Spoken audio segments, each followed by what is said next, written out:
Hi, I'm Suzanne Hume. I am the Educational Director and founder of CleanEarthForKids.org, a nonprofit, and I'm here with our amazing youth board and interns. And we have exciting information to share. We have some good news and also some things that we can work on together. So I'd like to first introduce Jillian. Thank you so much, Suzanne. Hi, my name is Jillian. I'm on Team 3, which is to protect clean air because kids breathe here. If you're a student watching this, you can earn community service by writing 2 pages of notes and a short summary of what you learned. There's more information on our website at cleanearthforkids.org. At Clean Earth for Kids, we have 6 teams, and social, racial, and climate justice are all a part of what we do.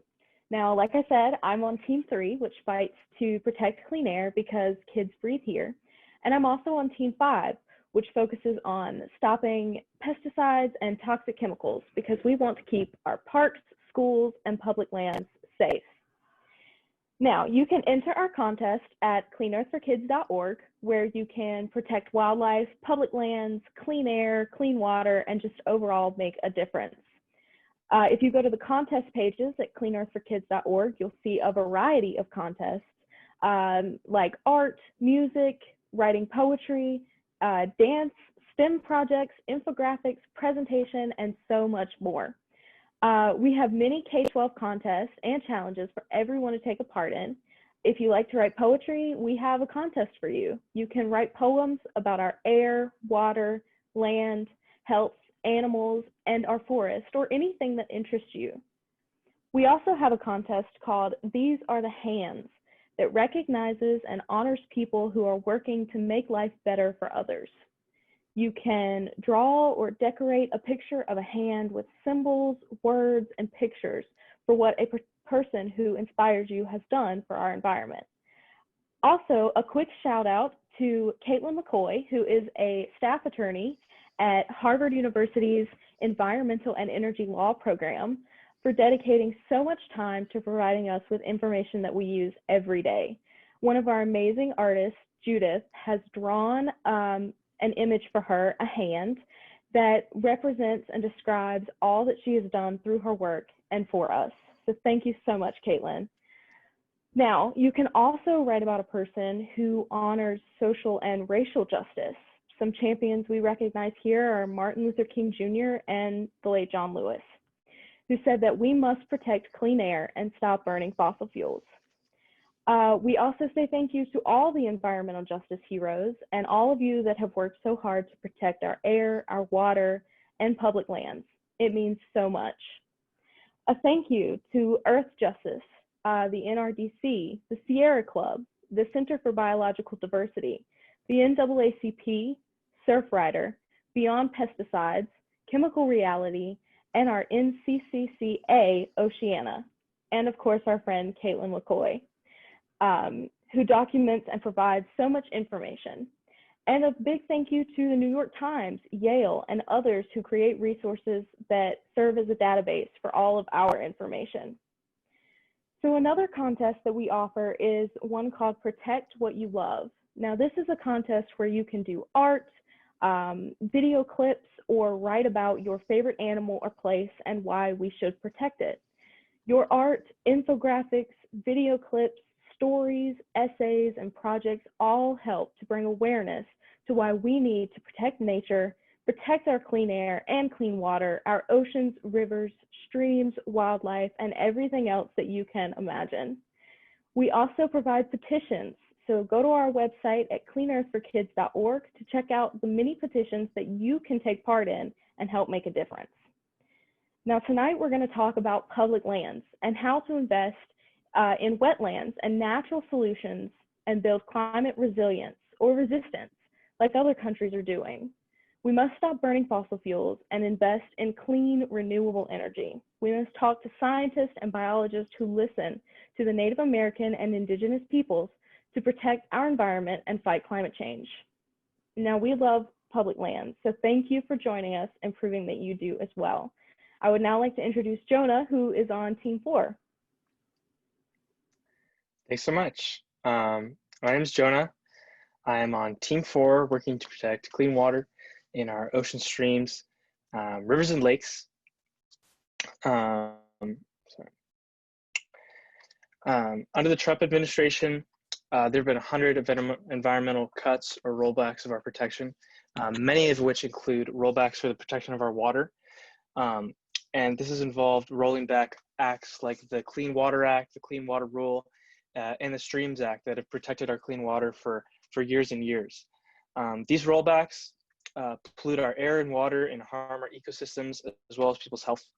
And many of the Trump administration's rollbacks also limit science, scientific data, environmental reveals, and the public's ability to be informed and speak out against these rollbacks. We learned about the Harvard tracker, which is something that we use to track these rollbacks as they happen. We learned this tracker because of a super helpful New York Times article. We're super grateful for the New York Times for publishing that article on these 100 rollbacks, and thank you as well to Harvard and Columbia for your tracker and helping keep us and other people informed about these important issues. Please visit cleanairforkids.org to learn more about these 100 rollbacks and any actions that you can take to let the current administration know that you're not content with them rolling back these important pieces of regulation of our ecosystems. Because our national parks, state and local parks, and any public lands are places that should be protected and enjoyed. And now I'd like to introduce Catherine. Thanks. Hi everyone, my name is Catherine and I am part of Team 2, which involves protecting public lands, wildlife, and plants. When we think of our public lands, we think of our national symbol, the bald eagle. The bald eagle has recovered because of the Endangered Species Act. Our endangered species are at risk because of rollbacks or cuts of protection. Although the ESA is being rolled back by the Trump administration, we can still remind ourselves of the victories that the ESA has reached. The bald eagle recovered, and now more than 100,000 bald eagles in the US are protected because of the ESA and the work of many people working together to save these astonishing birds. We must invest in natural resources, rebuild our public wetlands, and fight for climate change. We want to protect public lands, including Wyoming. Right now, we have a major victory to share. Trump's plan to drill in Wyoming has been stopped because of a major court ruling. The Trump administration said they will try to find another way. And unfortunately, there are many environmental protections that they are trying to undo.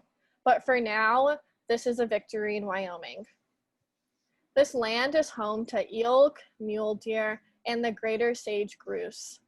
If the lands are leased to big oil, these creatures' habitats will be destroyed. We cannot poison our wildlife and neighboring communities' water.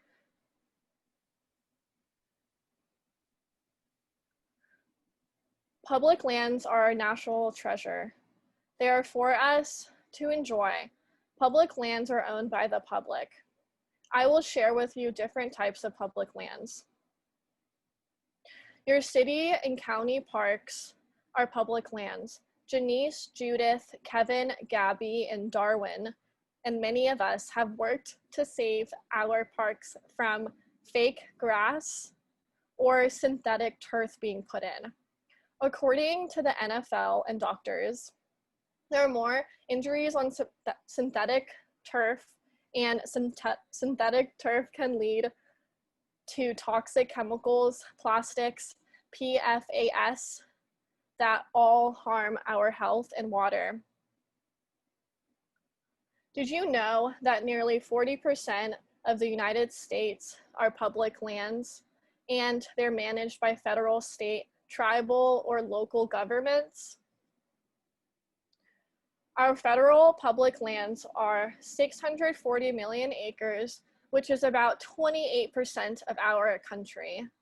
Did you know that over 75% of Nevada is public lands, and over 1/3 of California is a public land? Public lands can be leased or rented to other people. Companies that do logging are allowed. This should be monitored very closely. Unfortunately, the Department of Interior allows drilling for fossil fuels on our lands. And right now, the Department of Interior is selling our public lands for pennies to oil companies. This land that is so incredibly valuable is being sold off to oil companies because Trump hired the Interior Secretary, who is a former oil lobbyist.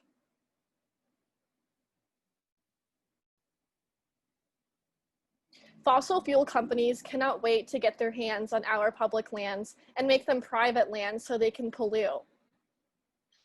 Our national treasures that are supposed to be kept safe for future generations could possibly be destroyed.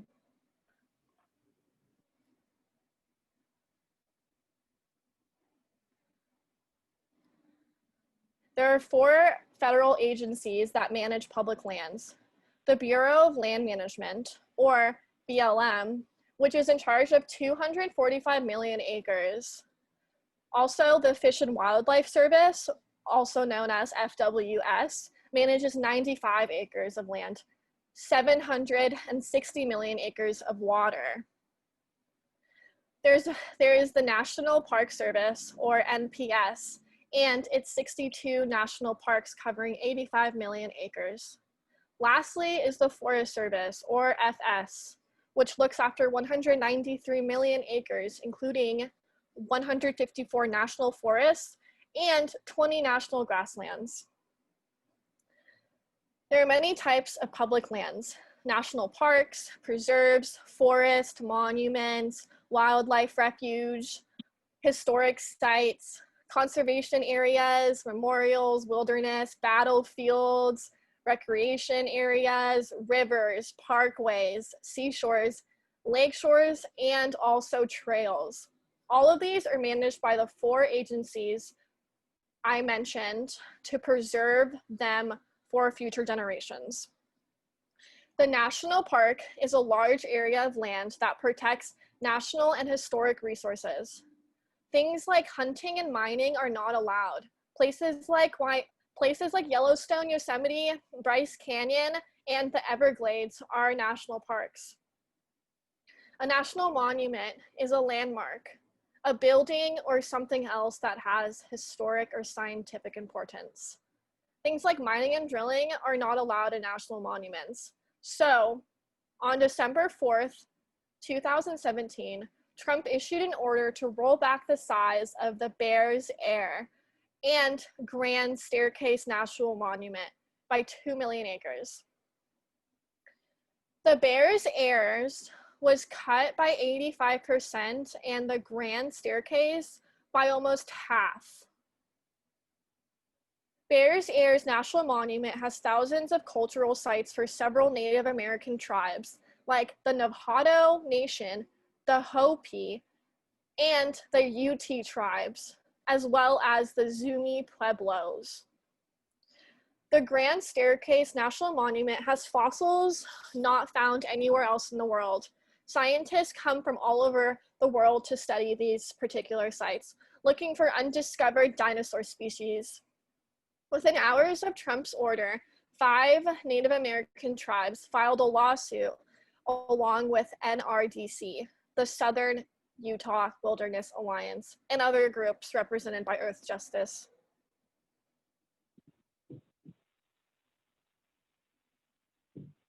Other groups like Patagonia have also filed a lawsuit. The Department of Interior is made up of 4 groups. One is the Bureau of Land Management. The Secretary of Interior is a former oil lobbyist, and the director of BLM is an outspoken critic of endangered species protections and native rights. As you all know, our public lands are under major threat because of oil and gas drilling and fracking.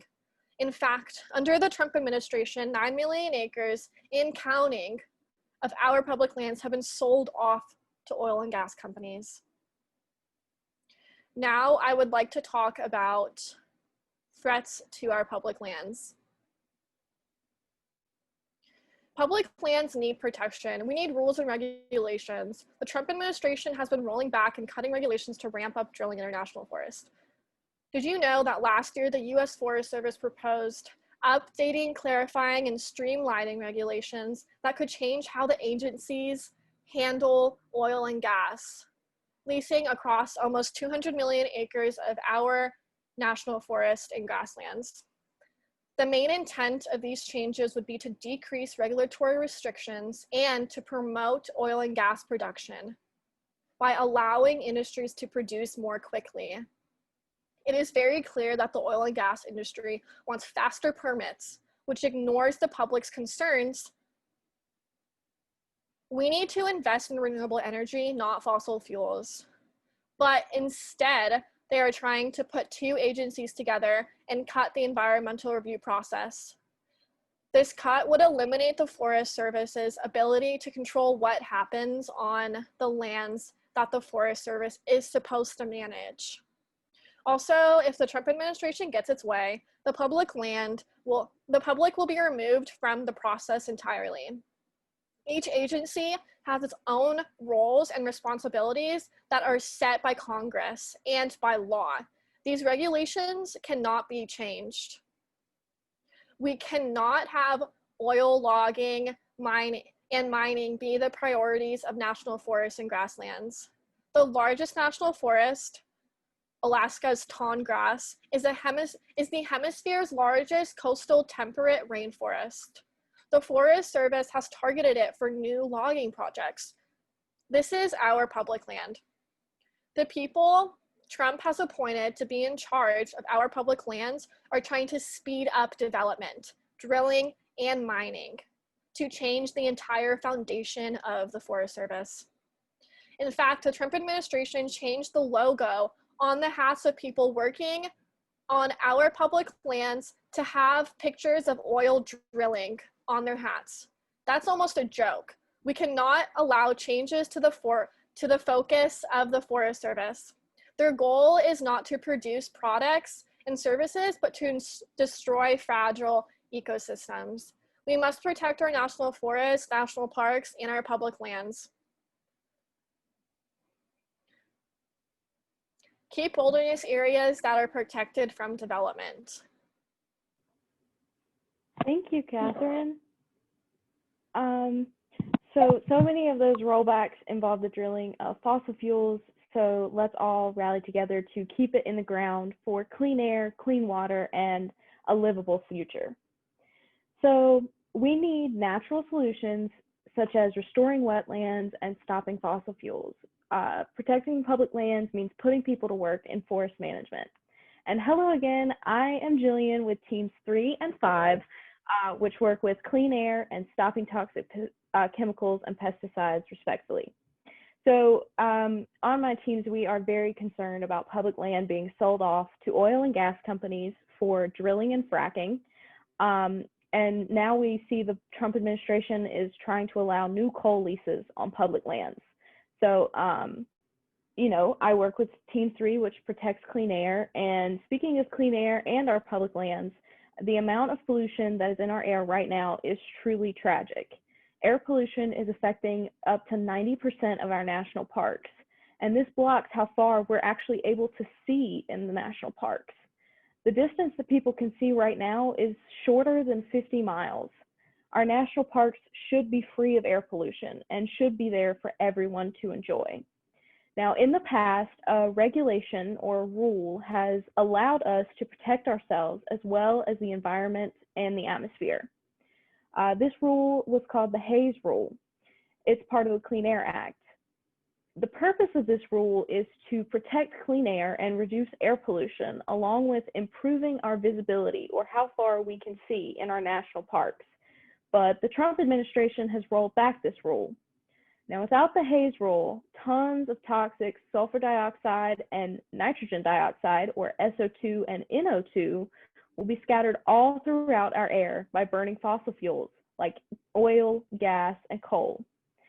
Now, we'll breathe in toxic air pollution, which will irritate the nose, the throat, the airway, and can cause coughing, shortness of breath, or a tight feeling in the chest. It is necessary that we have the Hayes Rule. Now, speaking a little bit more about the Clean Air Act, it's a federal law that protects human health and the environment from the effects of air pollution. Under the Clean Air Act, the Environmental Protection Agency is required to regulate air emissions that endanger the public health and the public's welfare. This has prevented more than 400,000 premature deaths and hundreds of millions of cases of respiratory and cardiovascular disease. So some of those rollbacks that we've been talking about that deal with methane include rollback number 7. This loosened up a rule that was designed to limit toxic emissions from major industrial polluters. The Trump administration is lifting key controls on toxic air pollution.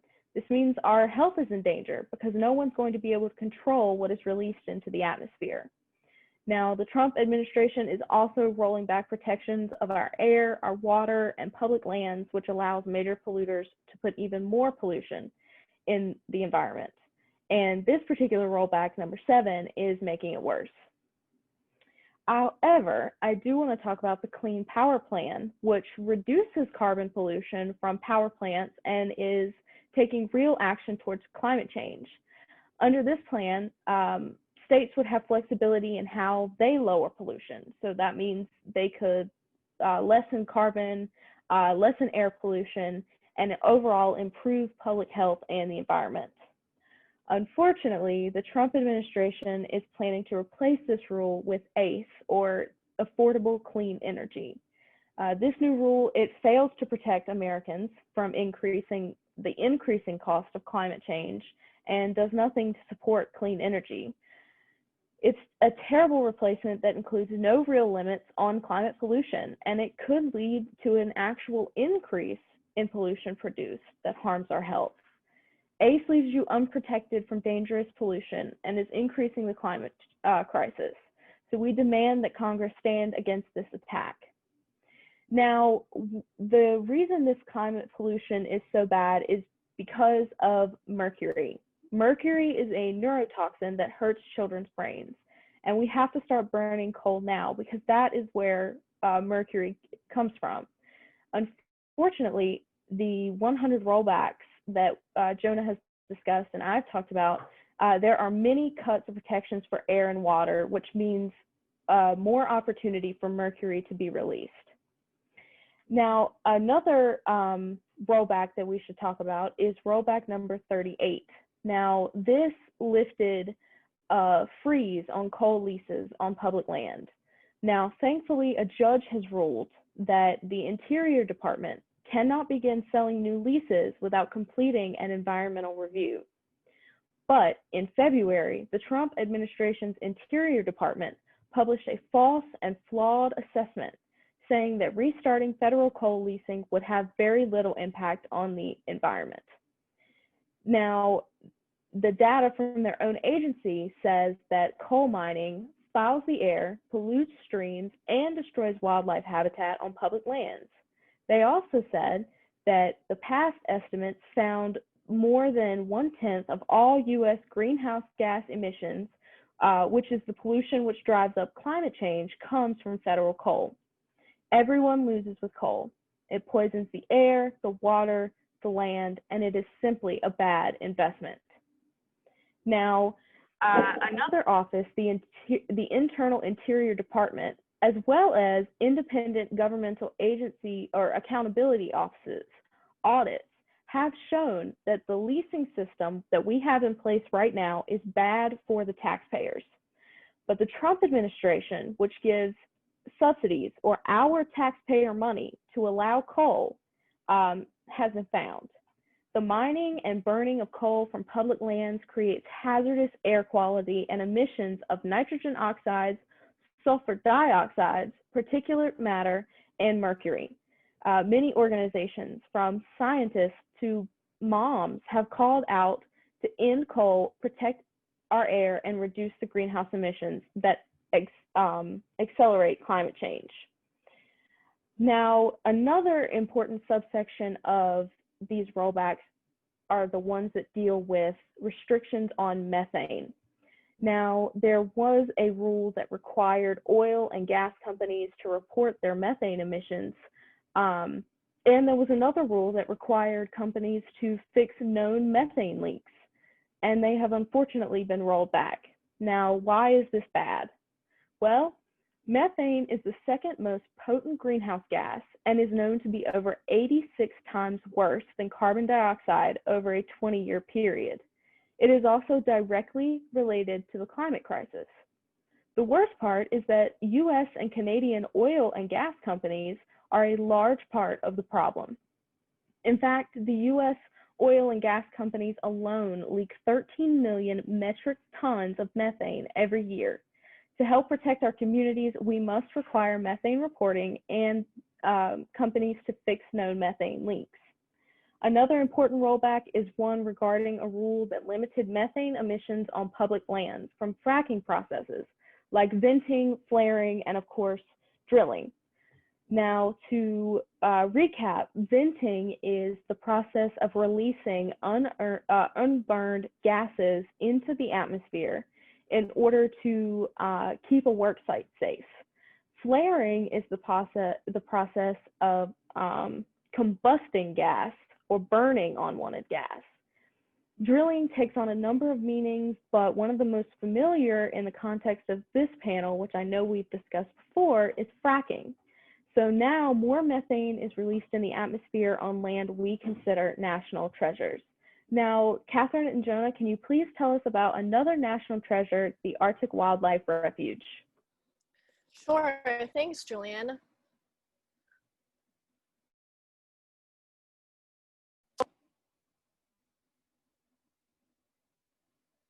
The Department of Interior is trying to get the right to drill for 50 years and open up the Arctic Refuge to oil and gas drilling.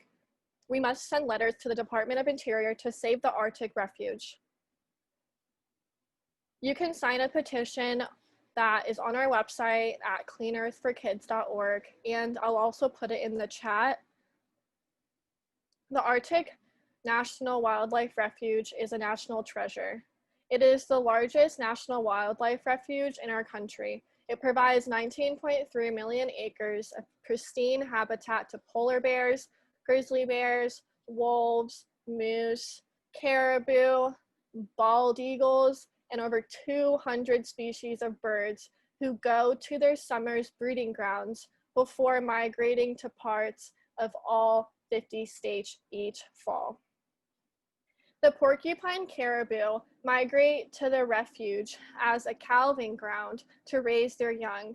Also, indigenous communities such as Gwich'in and Inupiaq people live in the Arctic Refuge.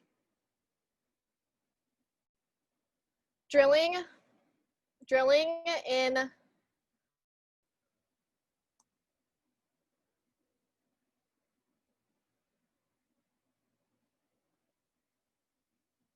So thank you so much. I think we're having a little technical difficulty right there. Thank you so much for that important information. You guys are so amazing. Thank you so much, Catherine. I'm not sure what happened, but thank you so much. So it looks like she's frozen.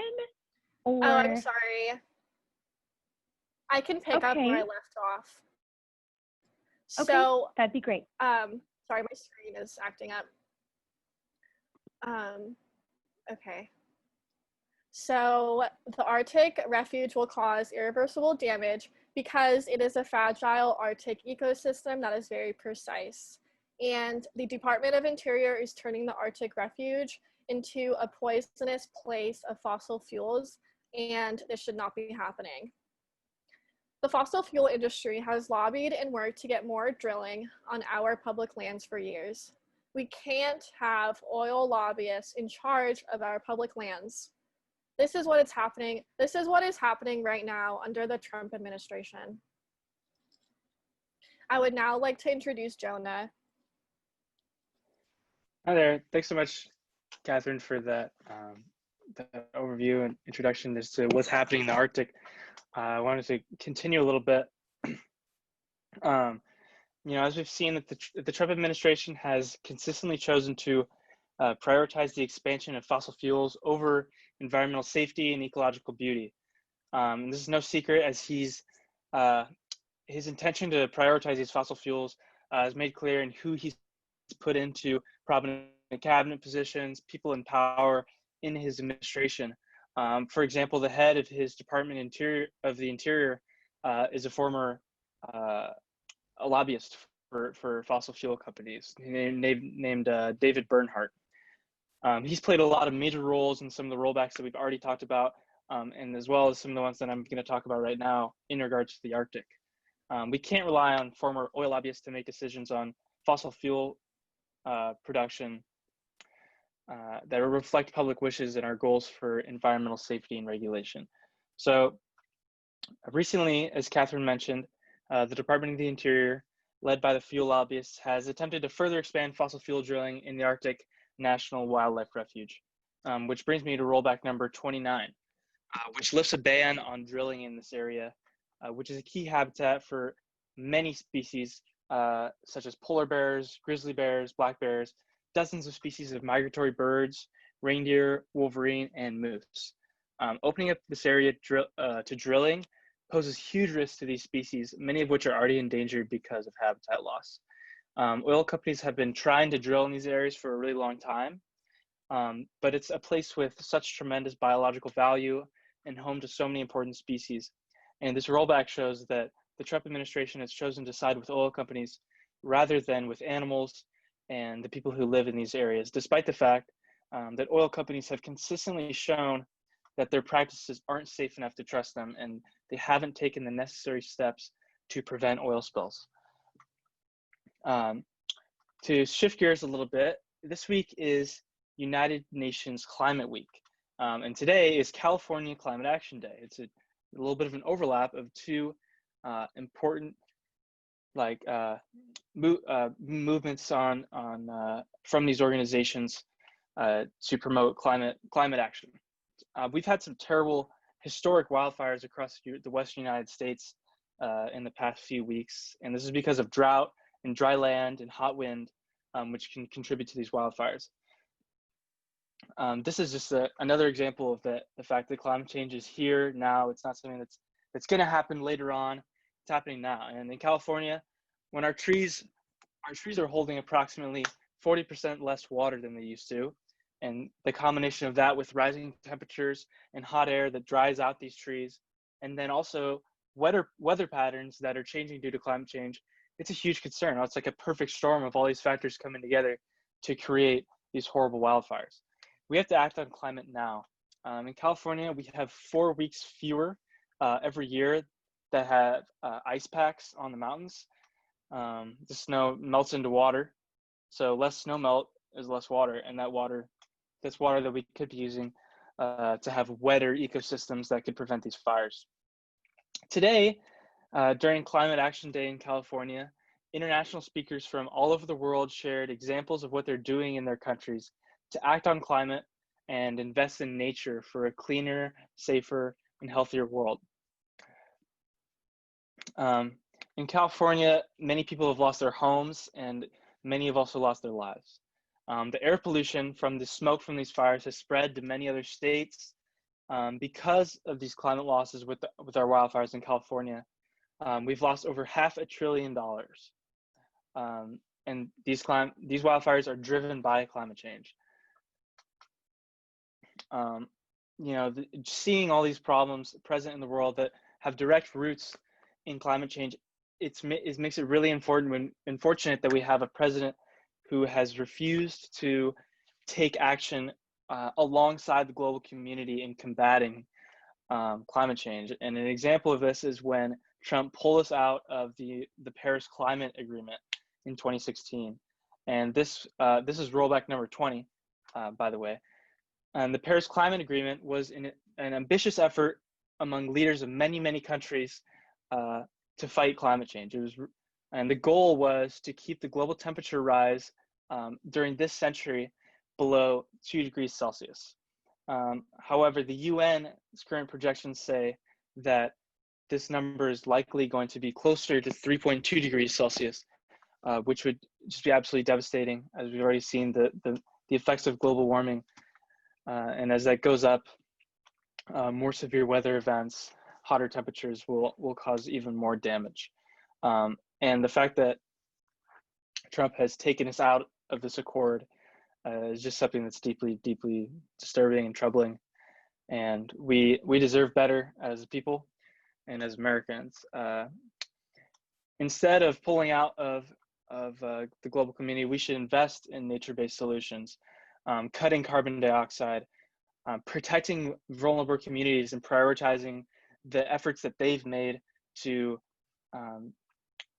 prioritize climate change and their ecosystems. Increasing water security and lower risk for wildfires and things like that. We can all work together. Many important announcements have been made today on California Climate Action Day, among which certain California legislation, not legislation, but ordinances from the California state government. And those include that all cars and passenger trucks sold in California will have to be zero emission by 2035, and all trucks operating in California have to be zero emission by 2045. In addition, California is telling its state legislature to ban fracking, which is something that we've talked about in previous panel discussions as something that's extremely harmful to communities that have fracking happening around it. So those are three things that are really great news, and it's the kind of things that we really appreciate when we see from our lawmakers. And it shows that there are people in our government who are listening to what the earth is telling us, what the earth needs. In addition, outside of the California government, this week is also United Nations Climate Action Week. And the United Nations has made 17 goals for sustainable development called the Sustainable Development Goals. And it's a combination of the UN and its partners working for an urgent call to action for every country, developed and developing, to engage in a global partnership to end poverty and other deprivations, as well as formulating strategies for promoting health and education, reducing inequality, and spurring economic growth. And all of that will be happening while tackling climate change and working to preserve biodiversity in our oceans and on our land. So the SDGs include things like poverty, education, things like that, but there's three that directly correlate to climate change and promoting biodiversity, and those are numbers 13 through 15. So UN Sustainable Development Goal number 13 is climate change, and the official name of the goal is to take urgent action to combat climate change and its impacts. And given that 2019 was the second warmest year on record, and as I mentioned earlier, temperatures are projected to rise 3.2 degrees Celsius by 2100. We see things like natural disasters that are being intensified by climate change. Those affected 39 million people in 2018. So this goal encourages countries to take part in things like the Paris Climate Accord, to promote investment in climate-related activities instead of putting investments into fossil fuels. So that's a super important thing and countries have responded to these goals well, for the most part, not necessarily the United States, but it's a really important thing that the UN has put these out. So goal number 14, moving on, is life below water. And that's to conserve and sustainably use the oceans and the resources within them for sustainable development, and not exploiting the resources that we have available in the ocean. We've seen our oceans have really been hurting due to climate change, ocean acidification, which has contributed greatly to massive die-offs of coral reefs all around the world. And this has already increased like an incredible amount, but will continue to increase 100 to 150% by 2100. Also, a good thing that this goal has implemented is that the areas of ocean protected for biodiversity has increased by 15%. during the last 20 years. So that's something that these goals have helped to accomplish. Areas of ocean where there's more regulation on fishing, things like limits. Also, this goal has promoted sustainable fisheries. Aquaculture, which is when we have these big nets full of fish that just swim around in there in the middle of the ocean and can't escape. We've seen that to be really harmful on the health of fish populations as well as ocean ecosystems. So it's really good that this goal has made that a priority to promote sustainable fisheries rather than aquaculture. And also 97 countries signed an agreement to fight the unregulated illegal fishing that happens all around the world. Now, goal 15 of the 17 UN Sustainable Development Goals is life on land. And that's to protect, restore, and promote sustainable use of terrestrial ecosystems and to sustainably manage forests, combat desertification, and halt and reverse land degradation and halt biodiversity loss. So many species are under constant threat of extinction. That number, according to the UN, is now up to 31,000 species are now threatened by extinction on Earth. Part of that comes from loss of habitat. A lot of it also comes from things like wildlife trafficking. Rhinos, the African rhino there's very, very few rhinos left in the wild, under 100, and that's largely due to trafficking them for their horns. Animals like the pangolin, I don't know if you guys have ever seen what a pangolin looks like, but it's a super weird looking creature.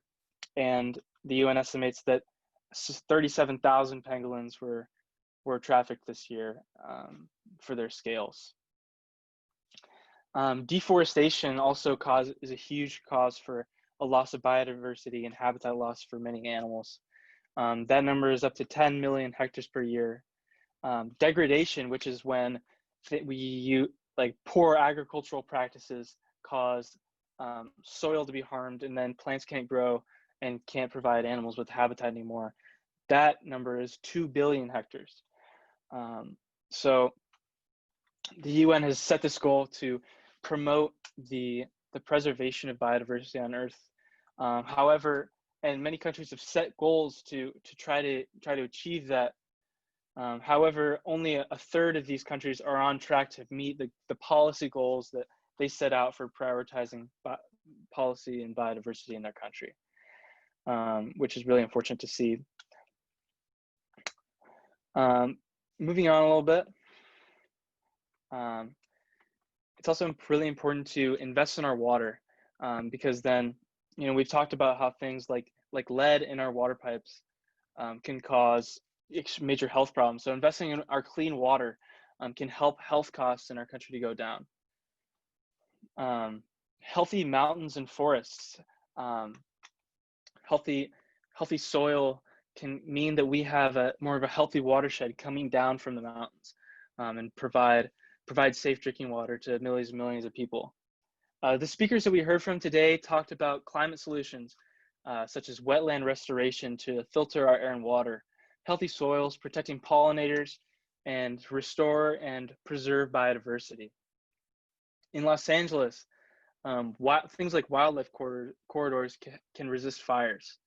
Understanding our native plants and grasses that naturally grow that are more resilient to fire. These are things that can help us fight these fires. Moving away from things like monoculture, which is when we only plant one certain crop in a certain area. When you only plant one type of crop, that can increase the risk of fire spreading quickly across that area. With that, I'd like to pass it off to Suzanne real quick. And thank you so much. Wow, all the important information that you guys have all shared. It's just so impressive, and thank you so much for your research and your hard work. So yes, so much is ahead of us, the things that we need to work on and do, and we're ready to roll up our sleeves. And that includes working with Native communities and Indigenous peoples and making sure that we empower people and listen to their voices. So I'm really encouraged by the state of California. Our Attorney General, Anthony Anthony, right? Becerra. Anyway, so I'm very encouraged by him and his action as Attorney General, because what he is working on is to make sure to empower and listen to Indigenous voices. So we're going to be stopping the fracking, which is going to be just such a win for everyone.